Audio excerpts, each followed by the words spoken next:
Hello po mga kabayan, mga kaibigan. My name is Maya and it's actually my first time to be doing giving advice for the first time to be doing a blog about it. The reason why I decided to make this video it's because ang daming nagtatanong sa akin sa work asking me for advice, and I was actually sometimes I appreciate the fact that they're coming to me and they're approaching me. Nagtatanong sila kung anong dapat gawin sa pera nila or whatsoever. I'm not a financial expert, hindi ako nag-aral uh, in regards with financing, but I'm giving them advice in regards with my own personal experience dito sa Canada. Mahirap ang buhay dito. Like, you really have to work hard. But a lot of opportunities are open everywhere kung masipag ka. So, let me give you a background right now why people are actually approaching me. So, at this moment, I work in one of the hospital here in Toronto. I'm not a nurse. I work as a clerical associate or medical admin assistant as what they call, medyo pa-social ng konti. But I'm not a nurse, I'm not a technologist, I'm not a doctor. But at this very moment, yeah, I'm driving like a luxury car. I own like 3 properties for which 2 are rentals, only under my name. Yes, I'm married. I have my husband, I have a husband, and I have 2 wonderful kids. But those 3 properties and all the expenses that I'm trying to tell you right now are all from my own personal hard work, because my husband has his own finances and has his own house before both of us got married. So we decided to actually like split our own income and everything. But at the end of the day, what he has is mine and what I have is his. But in regards with like financial thing is we decided na kanya-kanya kami, because I felt like meron kaming kakaibang pangangailangan, and plus the fact that he is still supporting and helping his parents, right? So yung bahay sa downtown, half of it is being rented out and half of it yung parents niya doon nakatira. And me personally, itong bahay na kung saan tayo ngayon, kung saan ko ginagawa itong video is under my name plus 2 rental property and plus some investment sa Pilipinas. Paano ko nagawa ito? So, sabi ko nga sa inyo, hindi ako nurse. I'm only a clerical associate compared to what nurses are making financially sa sweldo by salary. Half lang ang sweldo ko compared sa nurses. It's a good paying job. It's like not a minimum wage. It has good benefits and everything. It's a secure job yung job ko. Pero as a nurse or as a doctor or as a technologist, it's way higher. So, yun ang background ko. So, let me tell you by saying kung ano yung history ko before coming here in Canada, or why when we actually arrived here in Canada. So, I arrived here in Canada as an immigrant. I mean, like, I think I'm one of the lucky ones na hindi nagnani, nakarating na dito as an immigrant. So, I left the Philippines when I was 21 and came here when I was 21 actually. Sobrang hirap. Like, I have to leave all my friends. Pero pagdating ko dito, the first job that I have is sa coffee shop. It's like a barista. Pero hindi kami nasweldohan for 2 weeks and everything like that. Hindi kami naglabang because we're just like newly immigrant over here, right? Tapos, I was offered to clean a house.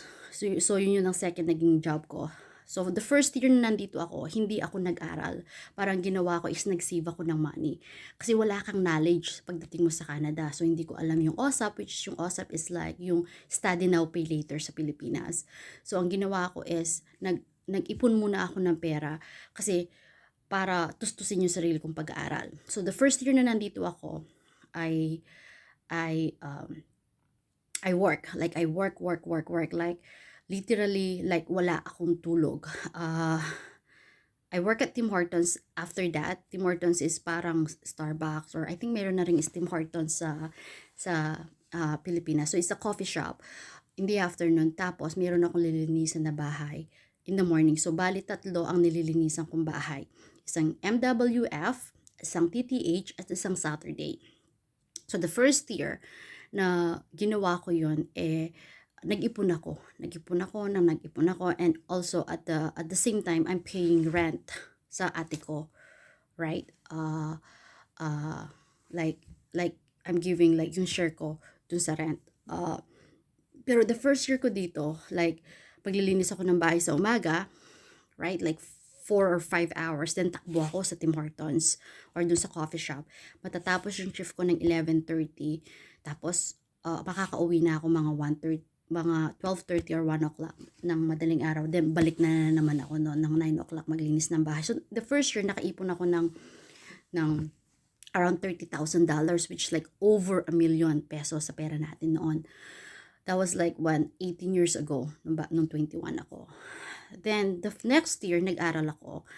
And binitawan ko yung 2 part-time na housekeeping job ko. So, I still kept 1 housekeeping job, 1 Tim Hortons, and full-time na school. And yung kinuha ko sa school is medical admin assistant. The reason why medical admin assistant is because gusto kong mag-nursing. Kasi alam mo naman, I mean like nursing is really good, like yung salary wise, yung security sa job and everything, and hindi man talaga sila dito. Ang problema dito, wala akong biology background. Ang acceptance dito for University of Colleges, hindi based sa entrance exam na kamukha sa atin na mag-apply kasi university, magte-take ka ng entrance, kung mapapasa mo yung entrance exam, that's it, right? Or sometimes you get an interview sa Pilipinas. Dito, no. They base your acceptance based dun sa high school grades mo. Sa atin, ganyan na rin ata. So, may mga parang prerequisites. So, wala akong biology background. That's why I have to go back to a grade 12 equivalent of biology plus ESL or English as a second language.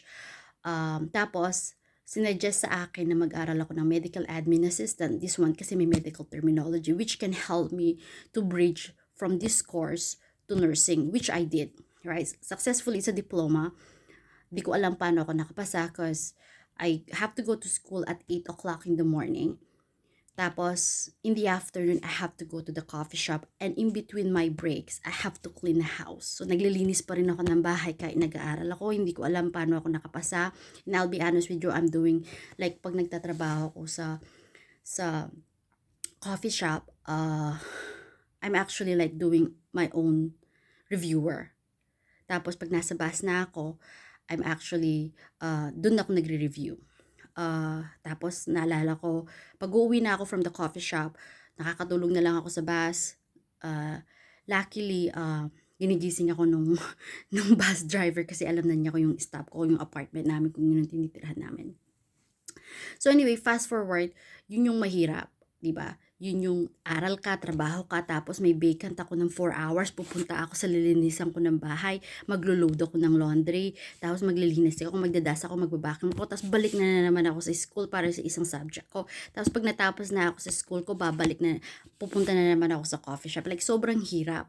Like, sobrang to the point na literally I was like below 100 pounds then, like skin and bones na lang ako. Pero tiyagaan lang talaga kasi the thing though is you have to set up your goals. Ano ba yung goals mo? And at that age, I set up my goals that I want to have my own business. Yun ang first goal ko noon. Like, I want to have my own business. I want to have like even a simple business of convenience store or like because I love to cook as well, kahit yung maliit lang na take home na kainan or something like that, like turo-turo. I want to introduce turo-turo. May mga turo-turo na rin naman dito sa Toronto. But anyway, fast forward, I managed to actually find a job sa hospital because I volunteered. Sometimes when you work with good people, they help. Like sa Tim Hortons noon, back to coffee shop pala, nakalimutan ko, thanks to Tita Divine. Like, if they know that you work hard, sometimes they will accommodate you. Like, sasabihin ko, Tita, pasensya na, I cannot come at 3:30 kasi yung last ko is last hours ng class ko matatapos ng 4 o'clock, so makakapasok na ako sa Tim Hortons is 5 o'clock. Instead of 3, they will accommodate you kung makikiusap ka. Kasi if you work hard and if you're good at what you're doing, they will value you. Yun ang kagandahan. Dapat you have to gain their respect, you have to work hard, you have to show them. Yun pa ang isang masasabi ko. So that's what happened. So they accommodate me at coffee shop. My housekeeping job accommodate me. So yun, nakatulong din yun. That's why you have to value yun. You have to value them as well for them to value you as well. So yun yung isang masasabi ko rin. So anyway, so nung matatapos na ako for my course before I graduated, I volunteered dito sa hospital, which is a Humber River Hospital, right? And I actually, before, 2 weeks lang ako nagvo-volunteer noon. And that will be like twice a week akong pumupunta kasi 'di ba meron pa akong school, meron pa akong ibang trabaho. So in each volunteer it's like 2 hours lang. So bali siguro 3 times pa lang akong nagvo-volunteer, 3 days pa lang. The supervisor noticed me na mabilis ako magtrabaho and it's very accurate. You know, the quantity and quality. So I got it both. So the quality and the quantity of the work, even though I'm only volunteering, nakita nila. So they offered me the job even though hindi pa ako tapos sa school ko. They offered me the position sa medical imaging or diagnostic imaging. And sabi ko, of course, I want to grab that. So, ganun na yung nangyari. So, of course, I have to quit. I have to quit a job. So, I have to quit yung coffee shop. Tapos na pala nag-car dealership ako. So, I have to quit the car dealership din, part-time car dealership din. Lahat pinasukan ko talaga. So, I started working at Humber. But I applied for nursing back then and I got accepted. Yay, di ba? Masaya. I got accepted for nursing, right? Pero kinausap ko yung mama ko na rin. Sabi ko, Ma, ipon muna ulit ako ng 1 year. Tapos, para hindi ako mag-OSAP or hindi ako mag-loan sa government for nursing. Sabi ng nanay ko, okay, kasi sabi ko, pag nag-apply ka naman ng nursing, yung acceptance mo nandun na. Sabi ng mama ko, okay, sige, go ahead. Kasi sabi niya, alam ko naman daw kung anong ginagawa ko. So anyway, so ang nangyari noon, I was like 25 years old. So 25 years old ako noon, I got a job at Humber Hospital the following year. So that I got hired at Humber Hospital on November as a part-time. Right, the following year, after 6 months of experience sa Humber, I tried to apply to another hospital para lumaki yung income ko, which is Sunnybrook Hospital, sa rehab facility. And I got a full-time position doon. So part-time ako sa Humber, full-time ako sa Sunnybrook, tapos nagpa-part-time housekeeping pa ako. So, fast forward again, by the month of August, at the age of 25, I bought my first property. How did I do it? Lakasan lang ng loob. Right? Meron akong savings na naipon na konti.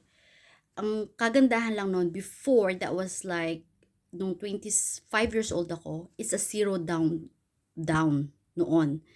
Right now, kailangan mo mag-down ng 5% dito sa Toronto. At saka mura ang mga property noon dito sa Toronto. Right now, the average of a house here in Toronto right now is $1 million. Right? So lakasan lang ng loob noon. Right now, sabi nga 1 million. Kung ngayon ko gagawin yun, hindi ko ma-afford ang bahay. So what happened is, lakasan lang ng loob. Anong ginawa ko? Pumunta ako ng bangko. Mag-isa. I was single. Sabi ko, I wanna do a pre-approval for mortgage. Here's my income, here's my savings, here's my T4, here's my pay stub and everything, and that's it. Okay? So, I was approved for $275,000 at the age of 25 with my savings and with my income right now for both hospital. Siyempre, hindi ko dinideclare yung housekeeping kasi under the table nga yun. So, ang nangyari nun, bumili ako ng bahay. And as a first-time home buyer, may marirefund ka sa government. So, I bought a property that is valued $235,000. Remember, I got approved at $275,000. Pero, ang binili ko is $235,000. Diba? Nakikita ba? So, 275, pero 235 yung kinuha kong bahay. So, meron pa akong remaining na $40,000. Diba? Pero hindi ko kinuha yung kasi may savings pa. Meron akong pera nun on my own, that is $30,000. So, walang lumabas, nag-zero down payment ako noon. Zero down payment. So, nag-zero down payment ako for a house that is $235,000. So, ito, hindi ko na kinuha yung remaining $40,000 kasi may savings akong $30,000. But, remember, nag-zero down ako. And as a first-time home buyer, may marirefund ka depende dun sa binili mong bahay. So, walang nawala sa akin. Actually, may nakuha pa akong amount na $3,000 from my lawyer noon. Kasi yun yung first time home buyer refund ang tawag. So, ang nangyari nun, yung 30,000 na savings ko, yun ang pinang-renovate ko kasi yung bahay kaya mura noon kasi kailangan ng bagong bubong, kailangan ng bagong furnish, may leak, ganyan-ganyan. So, pinagawa ko. So, I used the $30,000 to fix it. But we basically did it on our own except the roof. Kasi yung yung asawa ko ngayon, boyfriend ko noon, we're both handywoman and handyman. So, anong nangyari noon the following year? The following year is pinarentahan ko yung bahay. Kasi at that moment nun, nag-move in na pala ako umalis na ako sa ate ko, nag-move in ako sa boyfriend ko noon, which is my husband right now. So, sabi ko noon, ipaparent ko lang. So, that's what happened. Pinarent ko yung bahay as a rooming dun sa mga nanny dito sa Canada, and part of it sa mga kakilala ko like pinsan or kaibigan or whatsoever. So, what happened is, yung bahay na $235,000, it pays on its own. But I still have a space doon sa house, which is like the smallest room doon sa bahay. So, in the long run, the following year noon, what happened is, after that one, nakasave na naman ako kasi pinaparent ko. Then I'm still working at Sunnybrook, then I'm still working at Humber, then I'm still doing part-time job, and I'm earning from the house, from the rent money. Diba? So basically, at that time, napaparent ko yung bahay, I was earning about like $2,000 cash dun sa rent money, but I still declare it to the government na as a rental property. So the house is paying on its own with an $840 mortgage monthly. 840 siguro plus expenses and everything, siguro nasa 1,500 ang bahay noon, ang expenses ko sa bahay. So ang mortgage ko, remember, ang mortgage ko is $840 plus yung mga utilities, hydro and everything. So that will be, let's say, around 1,500. Pero ang napaparent ko noon, ang nakukuha ko 2,000. So I'm still profiting like about $500 down to my pocket. Tapos yung mga kinikita ko sa mga hospital plus yung part-time ko, it goes straight to my pocket. So what happened then? What happened then is I saved another money. So I save about like another like $25,000 the following year. So the following year, after that, even though I have the house, naglakas loob na naman ako. Sabi ko, pagod na ako. Ayaw ko na mag-manage ng bahay. Iparenta ko na lang buo yung bahay. So what happened is, naglakas loob na naman ako and I went to the bank. Sabi ko, okay, you know what? I have a rental property right now, or I have a house but part of it is being rented out and I still have this and that. So, anong nangyari noon? So, pumunta na naman ako sa bangko. Sabi ko, hey, listen, you know what? How much will I get pre-approved for a second property? Guess what? Na-approve ako noon is $190,000 for a second property. So, yung $190,000 na yun, hindi ka makakabili ng bahay. And you have to put a down payment of 20% if you're buying a second property. That's the rule and law dito sa Canada o dito sa Toronto. So, ang naisip ko nun is, why not buy a condo? Diba? Buy a condo, doon na lang ako titira, ipaparent ko yung bahay. And that's what happened. Luckily, I found a 2-bedroom condo that is like worth $101,000. $101,000. Let's say $100,000 lang. I put a down payment at 20%, pinarent ko ng $1,100. Right? It pays on its own again. So ang monthly mortgage ko lang doon with the 20,000 down payment for $100,000. Ang monthly mortgage ko doon with the maintenance fee of $700. Ang maintenance fee noon nag-start ng $540. Okay? Tapos ang monthly mortgage ko noon is $375 lang a month. So, I'm still actually earning $100 sa rent. So, fast forward and everything like that, right? So, let's remember, bumili ako ng first na bahay. Yung first na bahay na binili ko is I bought it for $235,000. So, plus yung expenses ng renovation plus $30,000, right? So, it was like $265,000 yung nagastos ko doon sa first na bahay ko. Remember? So, $235,000 plus $30,000, $265,000. So, after that was like 6 years ago, right? Nabenta ko tong bahay na to ng $565,000. $565,000. That was 6 years ago. 6 years ago. Okay? Then we moved to this house that I got for 501. So ito yung 6 years ago. Ito yung first house. Ito yung first house. So ngayon, itong second house na tinitirahan namin is second house. Okay? Nabili ko to is $500,000. Ito yung second house. Nabili ko siya ng $500,000. And at this very moment, yung kapitbahay ko, nabenta yung bahay niya ng $1.05 million.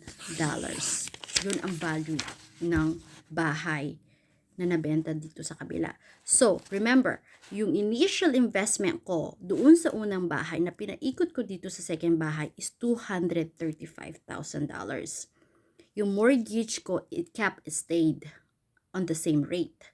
So, ngayon, ang value ng bahay, so, bale yung investment ko na 235 or yung initial na bahay na binili ko na 235, yung perang yun, naging $1.05 million. $1 million. Diba? So, tapos, yung pangalawang condo or yung second property na condo na nabili ko, diba, binili ko siya $100,000. Diba? Paid na to ngayon. Paid na kasi it's been more than 10 years yung nakuha, yung parang it pays on its own nga, diba? So, in the long run, it paid. So, yung condo na binili ko na 100,000, right now, the last property that was actually there, yung last na nabenta pala, doon sa building na yon is worth $475,000. So, from 100,000, naging 475 yung value ng condo within 11 years, actually 11 or 12 years, something like that. So, what I'm trying to say here is, yung itong value na to, remember, paid na to. So, kung ibebenta ko man ito ngayon, itong buong ito, mapupunta sa bulsa ko. Siguro magbabayad ako ng capital gain taxes. So, what I'm trying to say here is, nag-start ako ng maaga at the age of 25 to do my investment sa real estate, sa real estate or sa bahay. Now, the third property, because bayad na tong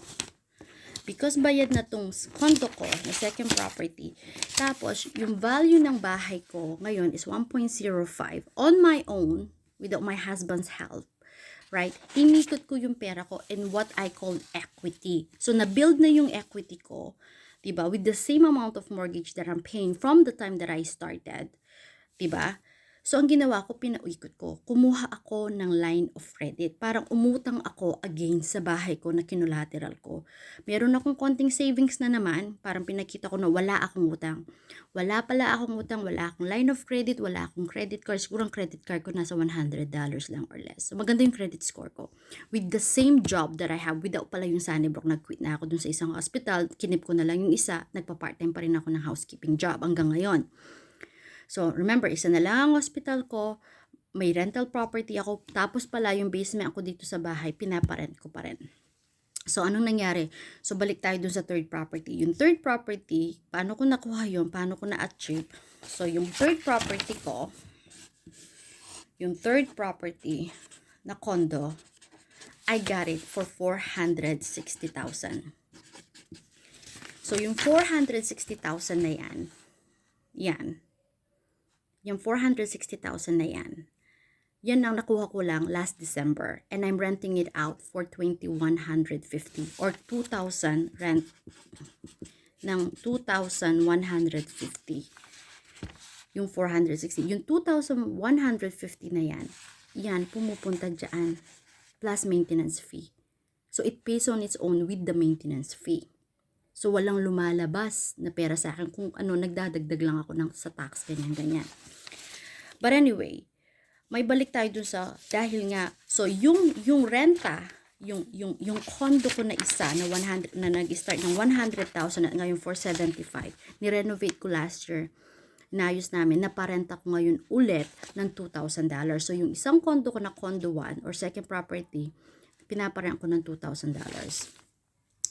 Yung pangalawang condo ko, or which is my third property, pinaparent ko ng 2150. Yung basement ko, pinaparent ko ng 850. So, bale, 2150 plus 850 plus $2,000.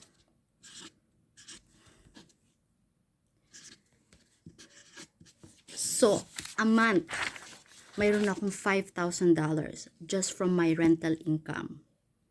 Okay, plus yung nakukuha ko sa housekeeping job, sa mga ibang part-time, minsan naglilinis pa ako ng cottage, nagdadrive ako all the way sa Calidon para maglinis ng cottage, may sweldo akong $250 here, there, left and right.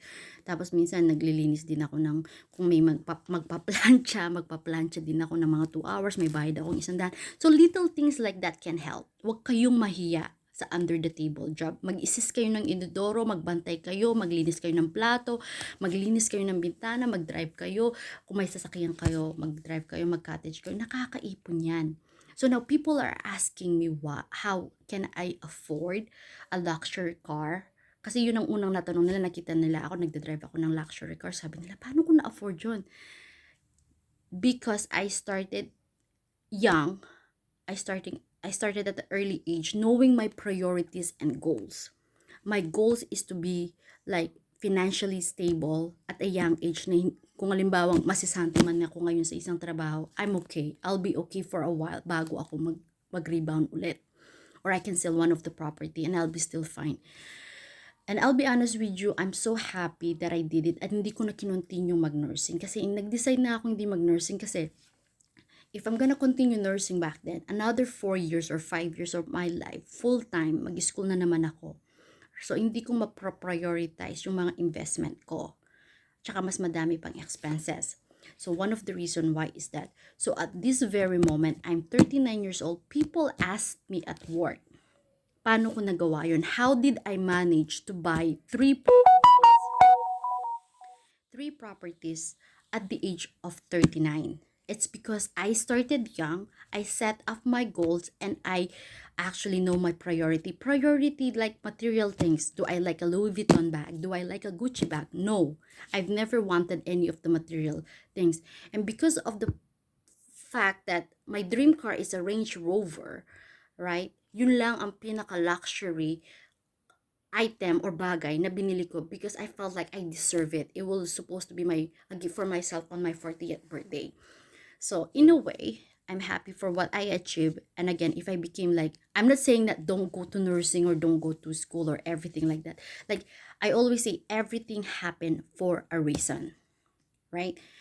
As long as you know your priorities, as long as you set up your goals, as long as you do like a clean job, wala kang inaapakan, wala kang dinadamay na tao, and you really work hard for it. If you need help, you can ask somebody else, right? That's why there's a lot of people at work, yung mga nurses, and hopefully, alam nyo na, I don't want to be, I'm not bragging or anything like that, na hindi nagmamayabang ako. I just want to share my knowledge, right? Na hindi masamang magtrabaho, even menial job. Maglinis ka ng bahay, mag-assist ka ng inodoro, magtrabaho ka sa Tim Hortons. It's discipline and priority and knowing your goals. Like, me, talagang disiplina lang talagang push mo lang.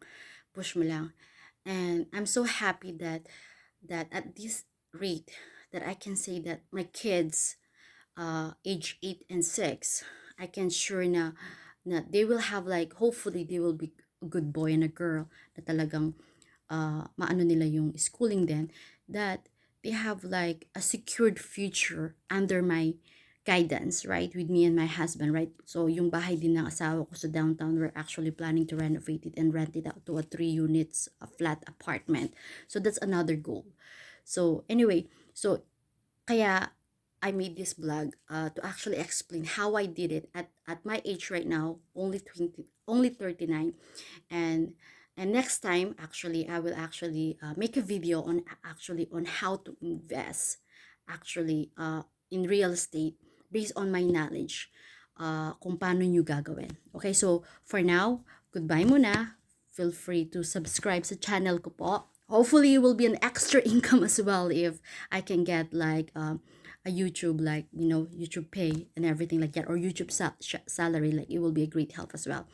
So anyway, so next time, so if you have any suggestion or comment, or may mga tanong kayo sa akin, feel free to comment below, and don't forget to subscribe and press like button. Okay, thank you, bye bye.